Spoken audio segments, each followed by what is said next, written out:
Viewers আসসালামু আলাইকুম, গুপ্তবিদ্যা সন্ধান ইউটিউব চ্যানেলে সবাইকে সুস্বাগতম। তো আপনাদের মাঝে আজকে তসবিহ আংটি সম্পর্কে আলোচনা করব। আমার যারা শিষ্য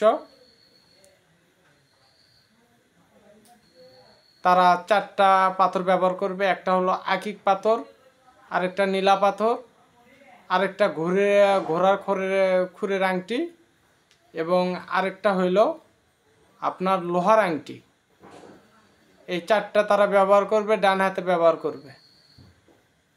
এর গুণাগুণ অপরিসীম, আমি বলবো না, আপনারা ব্যবহার করবেন, আপনারা অটোমেটিকলি বুঝতে পারবেন যে এর কার্যক্ষমতা কতটুকু। পাথরে প্রচণ্ড শক্তি আছে যা বলার বাইরে। তো আমার কাছে হাজার হাজার বিদ্যা আছে, আপনাদেরকে দিতেছি। তো আপনারা ব্যবহার করুন, ফল আপনারা নিজ চোখে পাবেন ইনশাল্লাহ। তো প্রত্যেকটা পাথরের গুণাগুণ আমি আপনাদেরকে বলে দিলাম না, কিন্তু ব্যবহার করলে আপনারা বুঝতে পারবেন যে এর গুণাগুণ কীরকম।